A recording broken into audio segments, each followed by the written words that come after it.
आदाब दोस्तों, 2 अप्रैल को सदन में वक्फ अमेंडमेंट बिल पेश किया जाना है, जिसके सिलसिले में तमाम मुसलमान अवेयर हैं और मुल्क भर में अलग अलग जगहों पर अलग अलग तंजीमें सड़कों पर उतरकर धरने आंदोलन भी कर रही है। लेकिन इस बिल की लड़ाई असल सदन के अंदर है,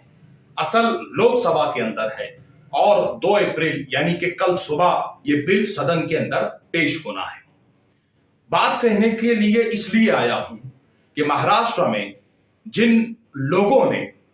कांग्रेस और कांग्रेस के अलायंस पार्टनर्स शिवसेना और एनसीपी को वोट दिया, इनके सांसदों को संसद तक भेजा, क्या कल वो लोग इस बहस में शामिल रहेंगे लोकसभा के अंदर, या लोगों के दिल को बहलाने के लिए ये वॉकआउट कर देंगे? क्योंकि ये बात सच है कि अगर कांग्रेस और शिवसेना के खासदार इसके ऊपर चर्चा करते हैं तो कहीं ना कहीं इनको ये लगेगा कि इनका दूसरा जो वोट बैंक है वो कहीं नाराज ना हो जाए, और इस बहाने से ये सदन के अंदर ये कर सकते हैं कि वॉकआउट कर दिया जाए, सदन को छोड़कर बाहर निकल जाया जाए। पहली आशंका तो ये है जो बहुत सोचने समझने की है, और उन लोगों के लिए सबसे ज्यादा सोचने समझने की है जिन लोगों ने इनको वोट देकर वहां पर भेजा है। तो जो लोग कांग्रेस और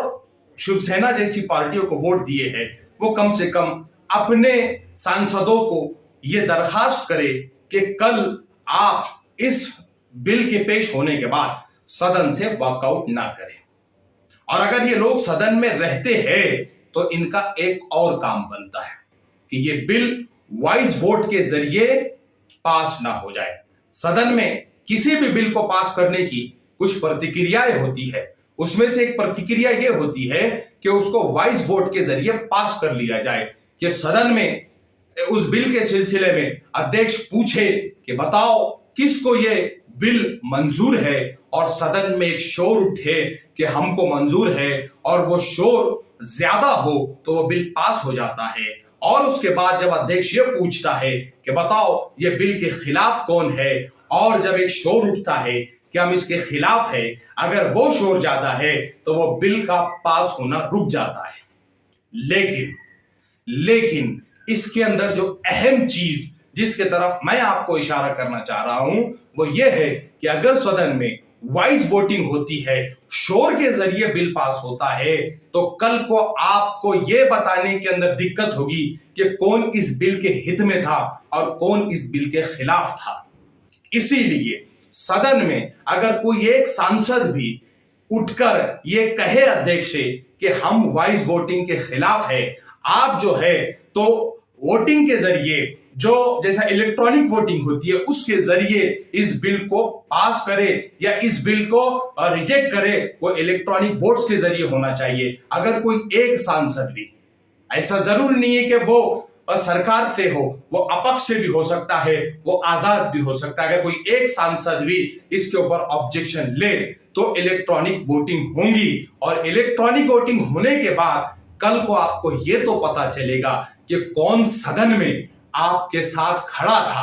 किसने इस वक्फ बिल के खिलाफ वोट दिया है, और कौन सदन में आपके खिलाफ खड़ा था और किसने इस बिल के हित में वोट किया है। इसीलिए आपको यह बात समझना होगा। इसीलिए रात के 12 बजे मैं आप तमाम के बीच में आप तमाम को अवेयर करने की गर्ज से, ताकि आप लोग समझे और कल जब ये बिल पेश हो जाए सुबह में तो आप तमाम लोग इस पर नजर बना के रखें, ताकि आपको समझ आए कि जिस लोगों ने आपसे वोट लिया वो आपके साथ सदन में खड़े रहते हैं या सिर्फ आपका वोट लेकर आप ही के खिलाफ काम करते हैं, और अगर सदन में रहते भी है तो क्या आपके हित में वोट करते हैं या आपके खिलाफ वोट करते हैं। इन तमाम बातों को आपको याद रखना होगा और इन तमाम बातों को आपको देखना होगा, क्योंकि वक्फ अमेंडमेंट बिल ये एक इस्लामी शरीयत पर हमले की हैसियत से इसको देखा जा रहा है, और अगर इस पर चर्चा नहीं होगी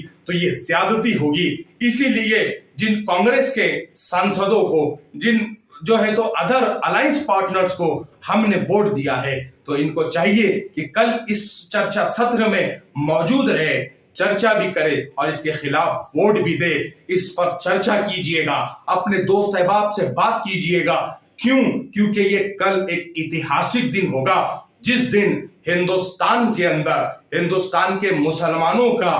वक्फ कितना मुसलमानों के हाथ में रहेगा और कितना इस पे सरकारी कब्जा हो जाएगा, ये दिन तय करेगा। अब आप तमाम को मैं इन तमाम बातों के साथ छोड़े जाता हूं।